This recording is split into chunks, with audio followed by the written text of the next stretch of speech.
Pues vamos a meditar, hermanos amados, en la palabra del Señor, ¿sí? Continuamos con nuestra serie basada en la carta del apóstol Pablo a los Gálatas, que hemos titulado simplemente Libertad. De pronto encuentro algunas otras características de esa libertad y he pensado libertad que transforma y muchas otras cosas que son los beneficios que tenemos en el Señor cuando permanecemos en la libertad con la que Cristo nos hizo libres. Y si el apóstol Pablo, hermanos, en la carta a los Gálatas hace hincapié para nosotros en permanecer en la libertad, a contrario sensu, como dicen los abogados, o a interpretación contraria, significa que podemos no permanecer en la libertad.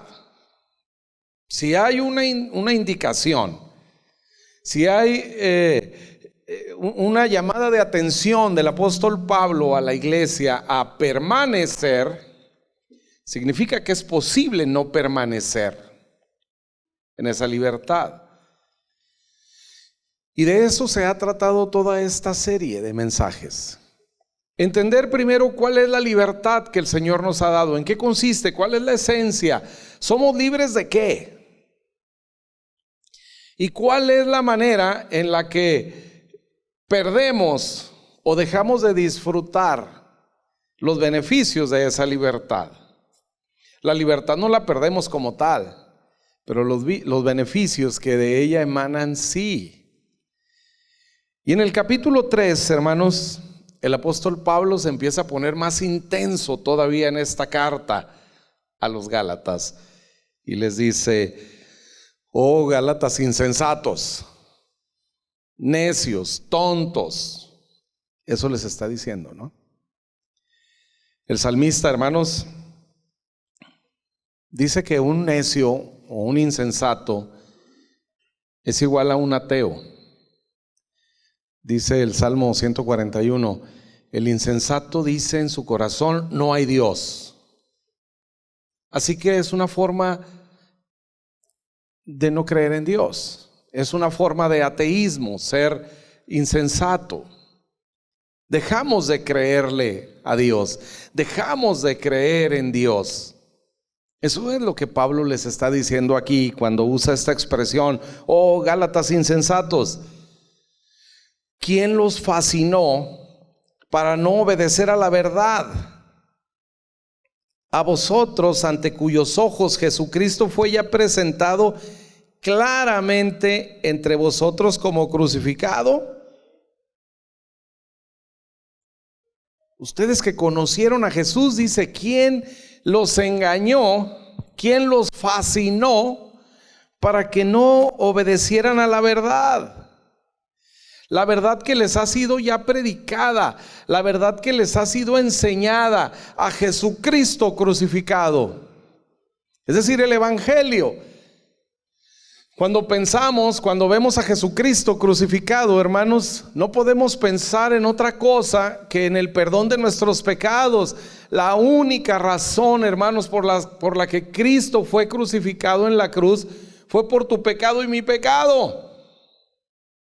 Él fue crucificado como un malhechor, hermanos, como un pecador, cuando los pecadores somos tú y yo. Pero Cristo tomó nuestro pecado y con nuestro pecado, dice, se hizo pecado. Y así murió en la cruz. Y ahora nosotros, hermanos, que creemos en Él, recibimos el perdón de nuestros pecados. Somos libres del pecado y de la consecuencia que es la muerte. No más. Nosotros que hemos creído en Cristo Jesús, hermanos, dice, hemos pasado de muerte a vida. ¿Qué quiere decir? Que en realidad estábamos muertos. Cuando nosotros llegamos a conocer a Jesús, hermanos, éramos muertos. Estábamos muertos espiritualmente. Y al creer en Jesús tuvimos vida eterna y vida abundante que empezamos a disfrutar desde aquí. Pero dice que a esta iglesia, hermanos, alguien los fascinó, alguien los engañó. Y entonces el apóstol Pablo les hace algunas preguntas. Dice, esto quiero saber de vosotros. Y hace unas preguntas retóricas. Una pregunta retórica es aquella, hermanos, que no espera una respuesta, sino una reflexión. Es una pregunta obvia, que lleva en sí misma la respuesta y que solo quiere que aquella persona que es cuestionada reflexione. Y entonces les dice, ¿recibieron el Espíritu por las obras de la ley o por el oír con fe? Hoy en este servicio, particularmente durante toda la administración, se nos habló de una manera especial del Espíritu Santo. El Espíritu Santo, hermanos, que está en ti, en cada uno de nosotros, del cual tú y yo somos templo, y que nada ni nadie puede cambiar eso. El Espíritu Santo, hermanos, el mismo Espíritu de Dios que levantó a Jesucristo de los muertos, ahora está dentro de ti y de mí, y no se puede salir de ahí jamás. Se contrista, por supuesto, pero no se sale de nosotros. Es el sello. En la carta a los Efesios dice que es las arras de nuestra herencia, la seguridad, la garantía. Que el Espíritu Santo, hermanos, esté dentro de nosotros es la garantía que el Señor nos va a resucitar, que el Señor nos va a levantar cuando Cristo venga por su iglesia. Es el Espíritu Santo que está en nosotros, no va a dejar a su Espíritu acá. Y entonces el apóstol Pablo dice, a ver, bueno, ¿recibieron el Espíritu Santo por cumplir las obras de la ley o por el oír con fe? La respuesta obvia es esa, por la fe, porque oyeron el evangelio, porque creyeron en Jesucristo crucificado que les fue presentado. Ellos creyeron, hermanos, y entonces recibieron el Espíritu Santo. Y luego, hermanos, hay aquí algo maravilloso también, un secreto para la vida diaria. Dice, tan necios son, habiendo comenzado por el Espíritu, ahora vais a acabar por la carne. En el contexto de la enseñanza cristiana, hermanos, andar en el Espíritu y andar en la carne ha sido un término o un concepto mal enseñado, porque tradicionalmente se piensa que andar en el Espíritu es venir a la iglesia, es alejarse del pecado, es hacer buenas obras, es comportarse bien. Y aunque es parte de ello, no es la esencia. Y entonces piensan que andar en la carne, pues es el hermano que sigue haciendo corajes, es el hermano que sigue allá de renegado, el que sigue peleando, el que sigue en pecado, el que sigue haciendo cosas feas. Y siempre habíamos creído o entendido que andar en el Espíritu pues es ser espiritual y portarse bien y hacer las cosas bien, y andar en la carne pues es alejarse de la iglesia, no venir a la iglesia, no servir y andar por el contrario en el pecado. Sin embargo, nada tiene que ver con eso, hermanos. El apóstol Pablo lo aclara aquí y dice, tan necios son, habiendo comenzado por el Espíritu. ¿Qué quiere decir? El inicio de la vida cristiana, porque es el Espíritu Santo, hermanos, el que da testimonio a nuestro espíritu de Jesucristo. El Espíritu Santo siempre apunta a Jesús. El Espíritu Santo nunca se lleva la gloria a Él, nunca, sino que apunta a Jesucristo.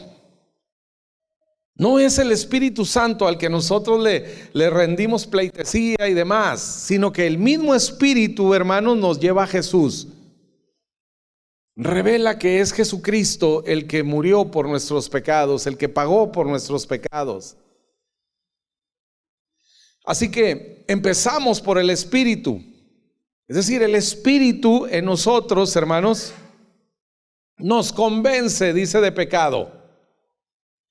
Nos hizo reconocer que éramos pecadores. y que necesitábamos a un Salvador. Entonces recibimos a Jesús, creímos en Él, le dijimos: sí, Señor, creo en ti, que eres el Hijo de Dios, que has venido a pagar por mis pecados y que me has dado vida eterna. Eso es empezar por el Espíritu. Luego dice: ahora vas a andar en la carne, es decir, ya no por la acción del Espíritu, sino ahora en tu carne, ahora en tus fuerzas. Es decir, estos creyeron en la salvación por gracia y después pensaron que la salvación había que conservarla por obras. Ese es el tema. Salvos por gracia, pero ahora te mantienes por obras. Eso fue lo que les enseñaron a los Gálatas. En eso consistió, hermanos, el engaño en el que cayeron, que el apóstol Pablo lo reprende aquí. Dice: ¿quién los fascinó para no obedecer a la verdad? Es decir, los quitaron de la gracia para ir a las obras. Es decir, sí, ya eres salvo, pero ahora depende de ti. Ahora tienes que mantener tu salvación. Y usaron pasajes, hermanos, de la Escritura sacados de su contexto, porque es una manera, además de la religión, de controlar, ¿no? Por eso, hermanos, yo podría haberles dicho: hermanos, si usted no llega temprano aquí al templo, el Señor no lo va a bendecir. Y si usted no viene acá, hermano, el domingo, y si no ofrenda, y si no diezma, y si no hace, y si no da, Dios no lo va a bendecir. ¿No es eso lo que escuchamos normalmente en la mayoría de la enseñanza cristiana? Una dependencia de mis obras para que Dios me bendiga. El apóstol Pablo dice: ¿quién los fascinó para no obedecer a la verdad? ¿Cómo empezaron en el Espíritu y ahora terminan en la carne? Es decir, ¿cómo aceptaron la gracia y ahora quieren vivir la vida cristiana en sus fuerzas? A través de pactos, a través de compromisos, a través de no sé qué tantas cosas, hermanos, que lamentablemente se enseñan en muchas iglesias cristianas. Después dice: tantas cosas habéis padecido en vano, si es que realmente fue en vano, dice. Y aquí está el secreto: aquel pues que os suministra el Espíritu y hace maravillas entre vosotros. Esto es lo práctico de la vida cristiana. ¿Qué son las maravillas? Bueno, sanidades, restauraciones, prosperidad, todo lo que el Señor hace con nosotros. Todas las bendiciones que también tenemos en la vida cristiana están incluidas aquí. Dice: todo aquel, el que hace maravillas en ustedes y el que suministra en ustedes el Espíritu, dice, ¿lo hace por las obras de la ley o por el oír con fe? Pregunta retórica. Solo requiere de ti una reflexión. O sea, ¿verdaderamente crees que te lo has ganado? ¿Verdaderamente crees que te ha ido bien porque eres muy bueno para las finanzas, porque eres muy trabajador, porque esto, porque eres conocido del dueño o por lo que sea? ¿Crees que es por eso? ¿Crees que Dios te ha bendecido hoy porque tú has hecho? ¿Crees que lo que tienes hoy de parte de Dios verdaderamente te lo ganaste? Eso es lo que el apóstol Pablo invita a reflexionar a la iglesia. ¿Ha sido por cumplir las obras de la ley o es por oír con fe? Y esta es la reflexión a la que el apóstol Pablo nos lleva. Se trata, hermanos, de oír. Y claro, usted recordará tal vez que también Santiago, por allá en su carta, dice: no seas tan solo oidores, sino sed hacedores de la palabra, ¿no? Entonces, ok, ¿qué se ha enseñado de eso? Bueno, que tengo que oír y hacer. Oír y hacer. Como si dependiera de mí. Pero luego dice: no seas oidores olvidadizos. Lo que quiere decir, hermanos, que lo que nos toca a nosotros es oír, oír, oír, oír. Y después de eso, oír. Y después, oír.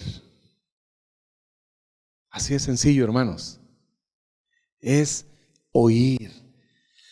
Aquel que hace maravillas entre nosotros, aquel que suministra el Espíritu en nosotros, hermanos, no lo hace porque cumplamos las obras de la ley, sino por el oír con fe. Después viene el hacer, porque esta libertad transforma, hermanos. Mire, en el fondo de todo pecado, allá en el fondo, como raíz de todo pecado, de toda mala acción que nosotros hagamos, hermanos, hay algo que se llama incredulidad, que se llama falta de fe. La falta de fe nos mueve a movernos en nuestras fuerzas. La falta de fe, la incredulidad, hermanos, nos hace movernos nosotros, querer resolver nosotros los problemas. Y entonces tenemos un problema mayor. ¿Cuántos de nosotros, hermanos, hemos llegado a caer en esa situación? Por querer resolver un problema a nuestra manera, ahora el problema es doble, en todo sentido, familiar, finanzas, salud y demás cosas. ¿En cuántos problemas nos hemos metido, hermanos, por resolverlo nosotros? Y lo resolvemos simple y sencillamente por incredulidad.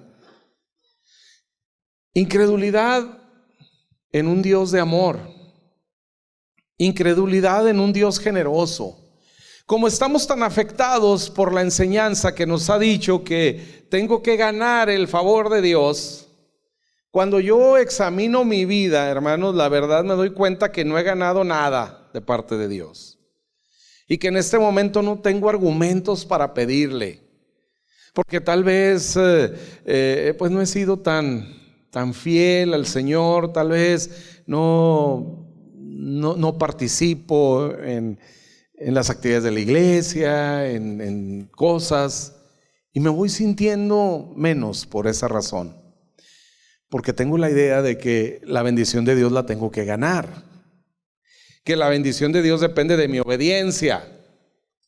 Y como es lo único que no me distingue, la obediencia, pues entonces ¿con qué cara me presento delante del Señor? Así que esa falta de fe en un Dios de amor, hermanos, es lo que está debajo de todo pecado. Todos conocemos la historia del rey David y los chismes que sabemos de él, ¿no? Digo, las cosas que hizo. Y que Dios no tiene ningún empacho en revelarlas en su misma palabra. Dios bendijo al rey David con todo. Pero el rey David tenía por ahí un problema. Y en una ocasión, hermanos, va y se enreda con una mujer que era casada, la embaraza, y después, que no puede cubrir eso, manda matar al marido. Y entonces aparece como el superhéroe, ¿verdad? Bueno, pues era mi soldado y se murió. Yo me voy a hacer cargo de la viuda, ¿verdad? Y del hijo que lleva también. Y quiso por ahí encubrir toda esa historia, sin saber que Dios la estaba escribiendo también, ¿no? Para nosotros. Pero lo interesante, hermanos, es que cuando Dios manda al profeta a hablar con David, a llamarle la atención a David, le dice lo siguiente. Dice: oye, David, resulta que Dios te dio a ti mujeres.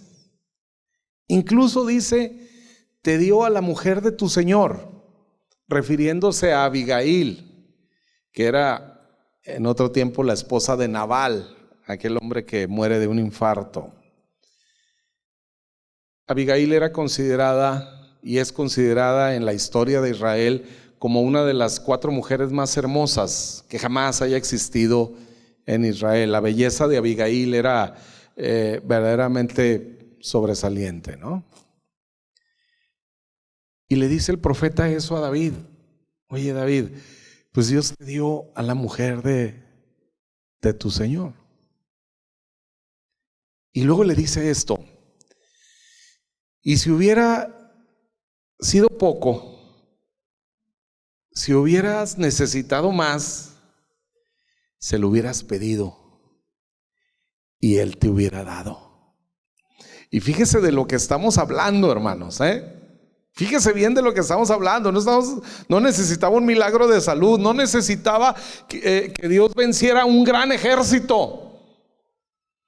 Está hablando de la persona de David, de las cosas íntimas de David. Y le dice: si le hubieras pedido al Señor. Pero esa incredulidad, esa falta de fe, hace que David cometa un pecado. Ese es el origen, hermanos, para nosotros del pecado. Ahora, en este tiempo, que dudamos de Dios, pídale al Señor cualquier cosa que usted sienta necesidad, lo que sea, las cosas más personales, más íntimas, sus deseos, sus anhelos más íntimos y personales, hermanos, háblelos con el Señor. Sus problemas, si es economía, si es trabajo, si es negocio, si es familia, si son los hijos. Dice que el Señor suministra el Espíritu y hace maravillas entre nosotros, hermanos, por el oír con fe. Así que podemos venir delante del Señor con toda confianza y decirle: Señor, estoy batallando con esto. Este es mi problema, Señor. Puedo venir delante de Él, hermanos, aún para que me ayude a resolver el pecado en el que estoy hoy metido, el problema en el que hoy estoy hundido. Señor, yo fallé, Señor, yo me equivoqué, es verdad, pero puedo venir delante de Él con toda confianza, con toda seguridad de que no depende más de mí, sino de la obra redentora de Jesús. ¿Entiende por qué encontramos al apóstol Pablo tan molesto con la iglesia de los Gálatas? Cambiaron, hermanos, lo más y lo mejor por la esclavitud. Cambiaron la libertad que tenían en Cristo Jesús por volver a hacerse esclavos a una ley. Luego, de una manera magistral, como todo lo que hace el Espíritu Santo en la inspiración a los escritores de las Escrituras, el apóstol Pablo, hermanos, lleva las cosas a donde deben de estar. Dice Juan en su evangelio, en el primer capítulo, que la ley fue dada por Moisés. La ley nos fue dada por un siervo, Moisés. Mas gracia y verdad vino en Jesucristo. Gracia y verdad vino en Jesucristo. La ley fue dada por Moisés.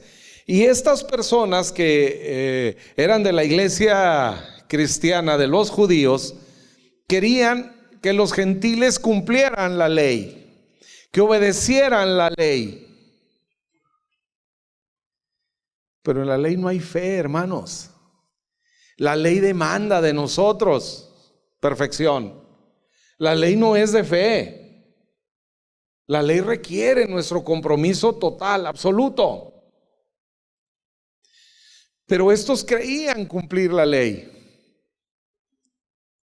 Las personas, hermanos, que obligan a alguien a cumplir la ley tienen un criterio o un aprecio muy bajo de la ley. La menosprecian en realidad, creyendo que la podemos cumplir.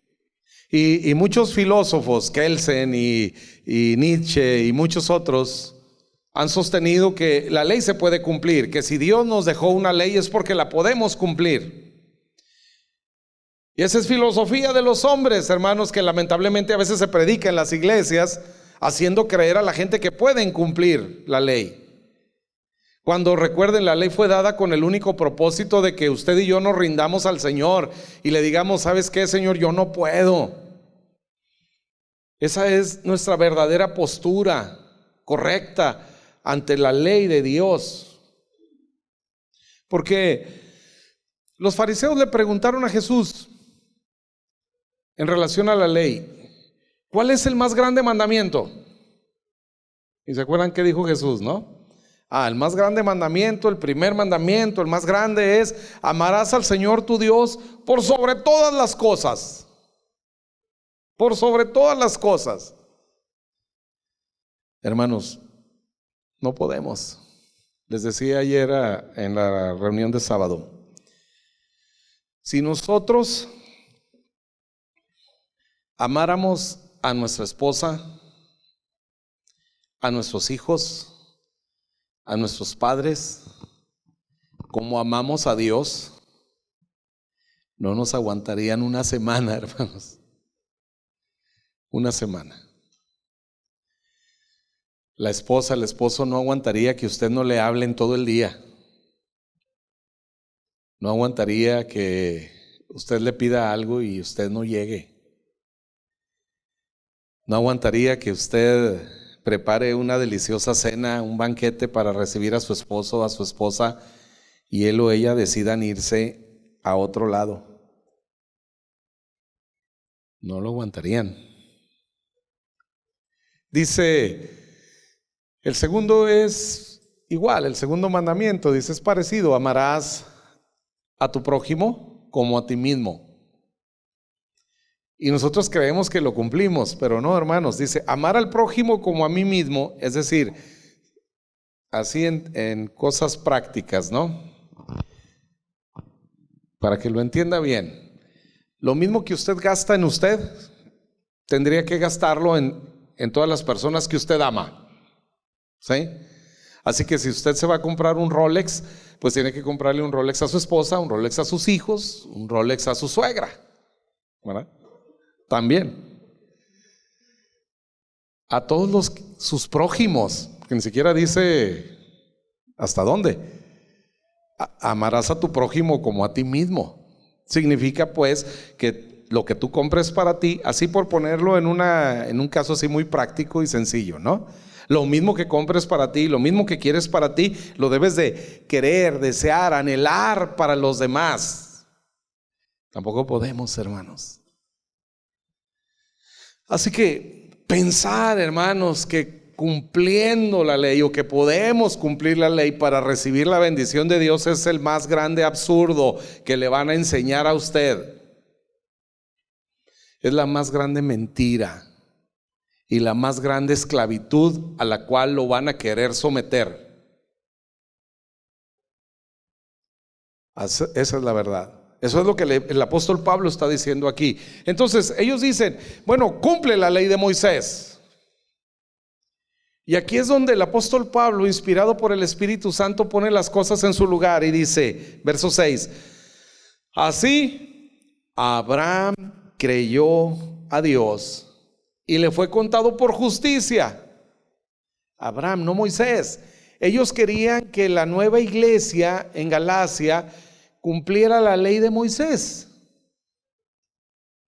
Pero Pablo dice, no es Moisés, es Abraham.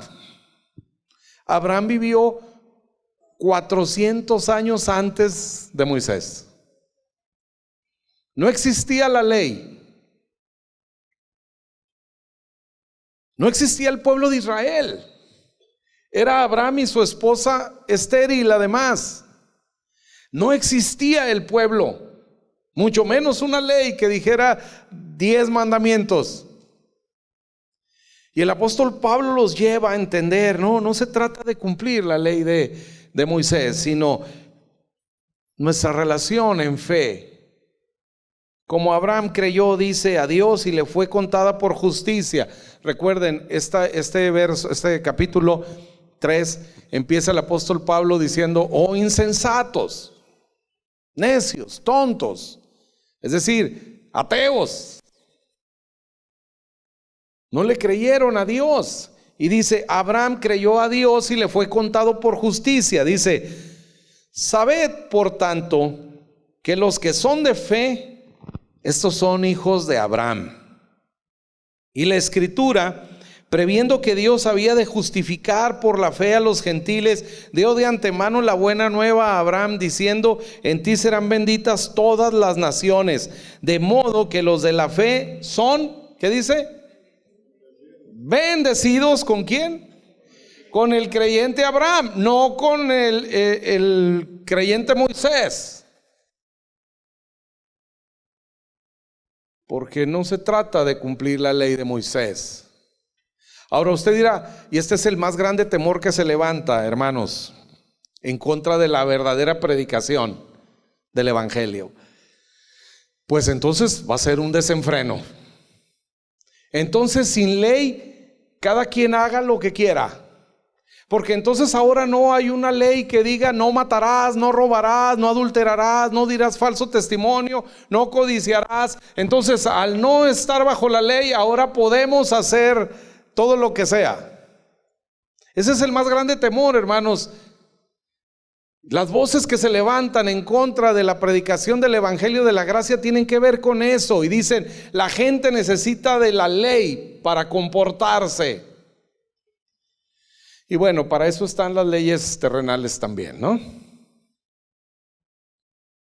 Que nos hacen ser ciudadanos medio decentes, ¿no?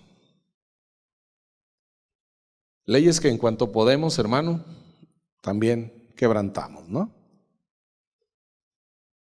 Pero entonces, ¿cómo vivimos? ¿Cómo vive un hombre sin ley? Todos tenemos la idea de que el hombre sin ley es un perverso, ¿no? Bueno, igual, hermanos, 400 años antes de que la ley fuera dada por Moisés, encontramos la historia de un hombre llamado José. Todavía no es un pueblo Israel, es una familia de aproximadamente, en ese entonces, 40 personas, ¿no? Tal vez. Solo Jacob y sus hijos, sus 12 hijos, con sus esposas y demás. Era solo una familia.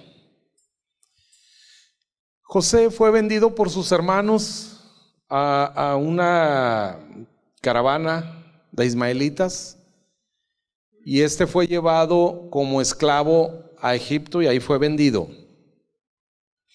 Potifar lo lleva a su casa y dice que José era un hombre bendecido, aunque estaba en la calle, literal, bueno, en una jaula, todavía peor. Estar en la calle sería mejor que estar en una jaula, ¿no? Desnudo para ser vendido en un mercado de esclavos. Y dice la Biblia: Jehová estaba con él, y José era un varón próspero. Y usted dice: ¿cómo puedes llamar próspero a un esclavo que está siendo vendido en un mercado desnudo en una jaula o con una cadena, lo que sea? ¿Cómo puedes llamar próspero a un hombre así, que no tiene familia, que está en un país extraño, no conoce tal vez ni el idioma? ¿Cómo llamas próspero a un hombre así? Porque Dios estaba con él. No depende de nuestras circunstancias, hermanos. No depende del código postal ni de cuánto pagamos de tenencia de los coches. No depende de eso, ser un hombre o una mujer próspera, sino de que Dios esté con nosotros. Y podemos estar en la peor condición, pero aún así seguiremos siendo prósperos, porque si Dios está con nosotros, hermanos, esas condiciones van a cambiar. Amén. Bueno, este hombre que todavía no conoce una ley que diga: no adulterarás, resulta que fue vendido a la casa de Potifar, y Dios lo bendijo de tal manera que Potifar dice: todo lo que este hombre hace es prosperado. Entonces pone literalmente toda la administración de su hacienda a cargo de José. Y literalmente, hermanos, todo empezó a prosperar. Y el ganado que tenía Potifar se multiplicó, y su saldo en bancos empezó a crecer y demás. Hubo incluso una enfermedad, hermanos, que atacó a Egipto en ese tiempo, y todos los que vivían en la casa de Potifar no fueron tocados. Una especie de epidemia. Así de bendecido era, así que tenía todo. Potifar le había entregado todo. Pero sucede que un día la esposa de Potifar pues lo ve tan como era en realidad José, porque dice que además era de hermoso parecer.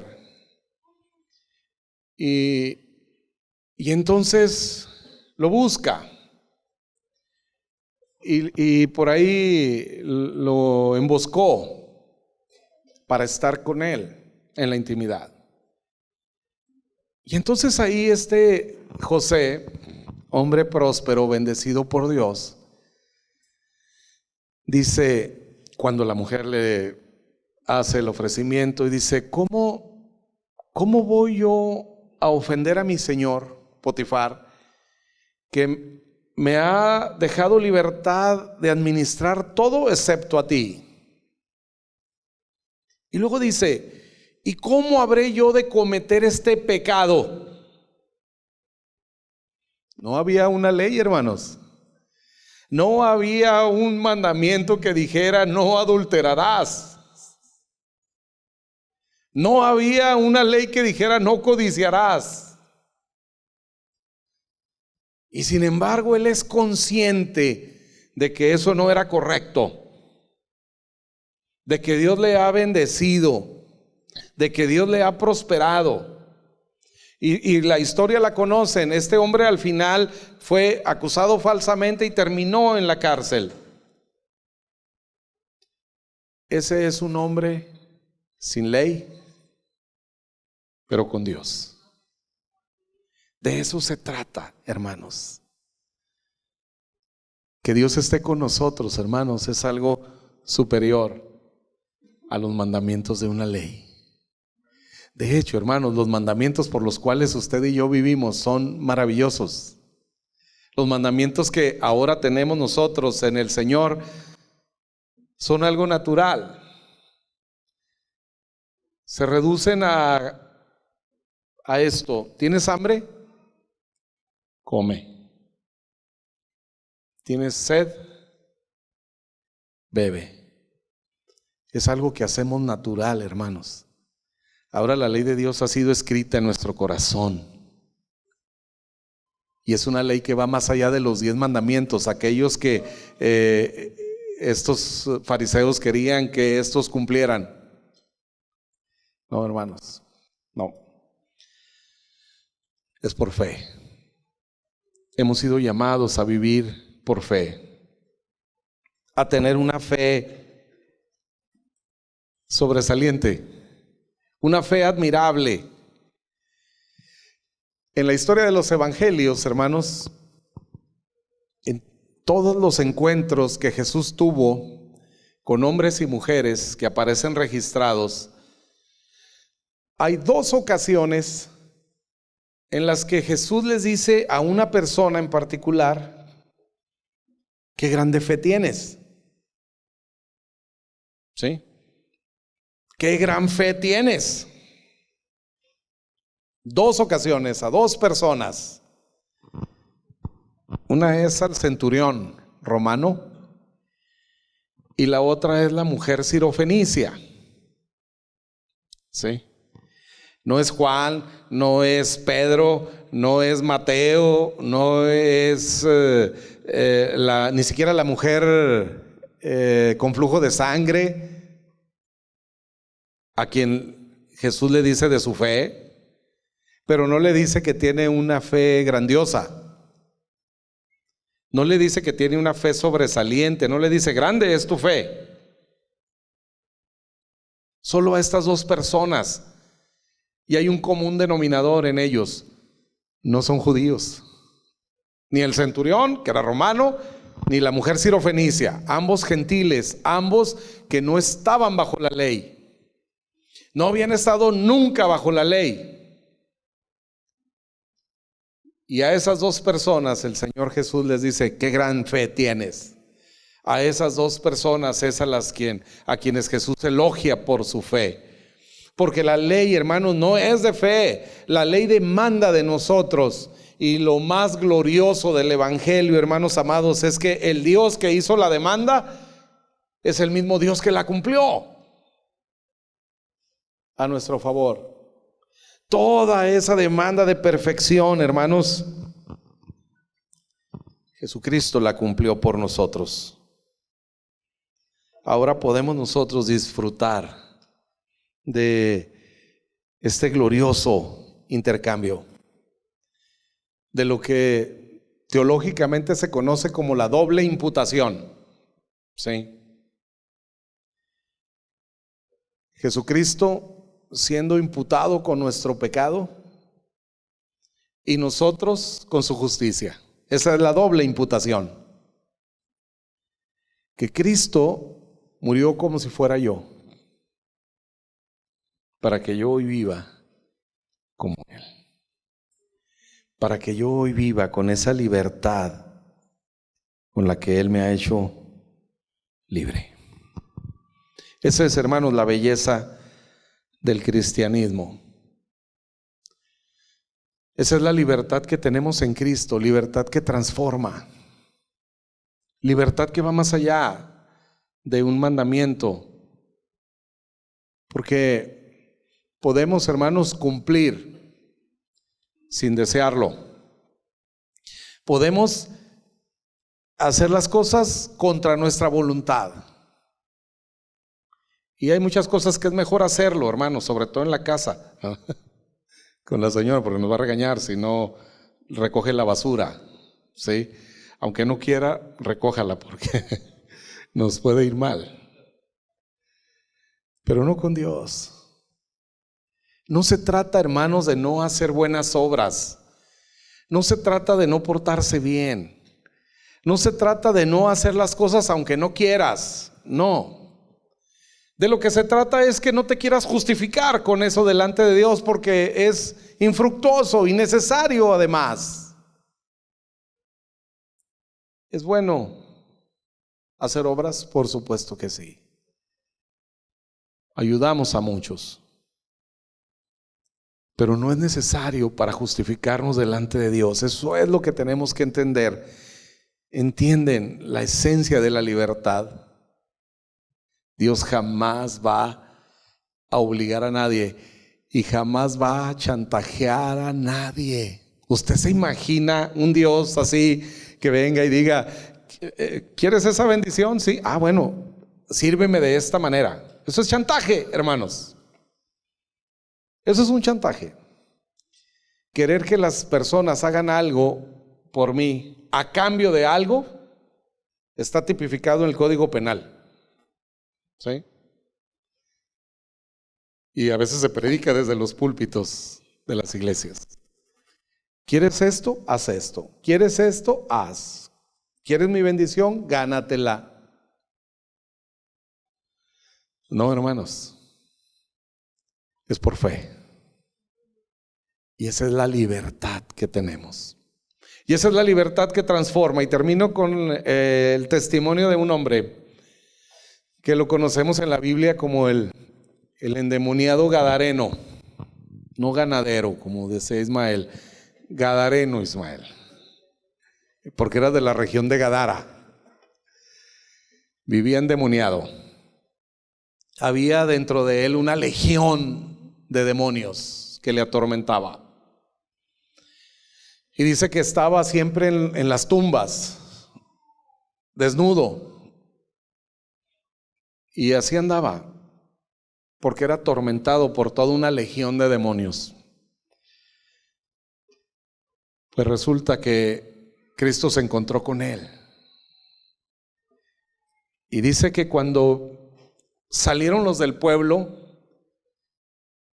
a ver qué había sucedido en ese encuentro de Jesús con el endemoniado, dice que lo encontraron sentado, vestido y en su cabal juicio. ¿Sí? Cristo lo liberó de la posesión que tenía de aquella legión de demonios que le atormentaba. Y simple y sencillamente Jesús expulsa de él a los demonios, que después van y se pasan a un hato de cerdos que estaba por ahí, los cuales se despeñaron y cayeron al mar. Y entonces este hombre, hermanos, que está viendo cara a cara a su Salvador, cara a cara al hombre que le ha hecho libre. ¿Saben qué dice este hombre? Quiero ir contigo. Yo quiero caminar el resto de mi vida contigo. Ese es uno de los efectos de la libertad, hermanos. No queremos separarnos de aquel que nos hizo libres.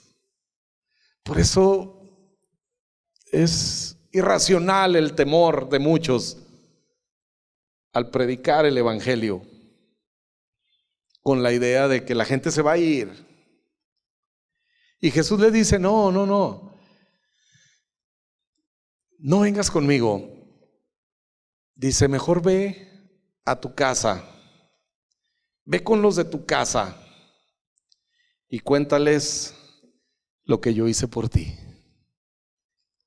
¿Y saben qué sucede, hermanos? Que este hombre desobedece,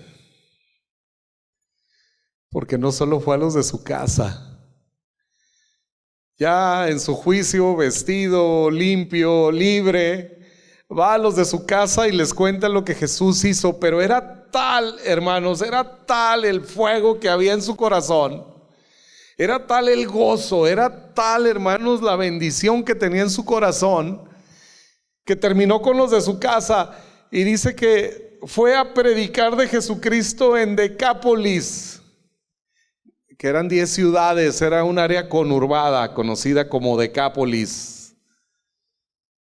Y fue uno de los primeros misioneros, hermanos,